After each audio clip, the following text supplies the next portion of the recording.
Aikari a gĩcigo gĩa Dallas kaunti-inĩ ya Embu makigeria o ũrĩa mahota kũhoria mwaki ũrĩa ũtigĩte bamĩrĩ 15 itarĩ na ũndũ mangĩta mũciĩ. Maroiga ona gũtuĩka ceceni ya thima mwaki ĩrĩ kilomita nini kuma gĩcagi-inĩ gĩkĩ, maabitha a rũhonge rũu nĩ macereirwo nĩ gũkinya ona thutha wa kũhũrĩrwo thimũ.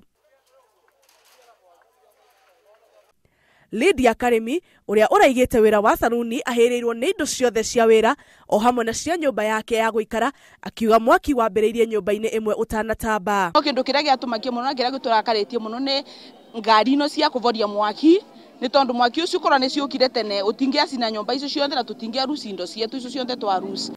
MCA wa Karimarĩ Morris Nyaga akĩnyita itemi mĩhang'o-inĩ ya kũhoria mwaki na aramenereria thima mwaki, akiuga nĩ magondereire wĩra-inĩ wao.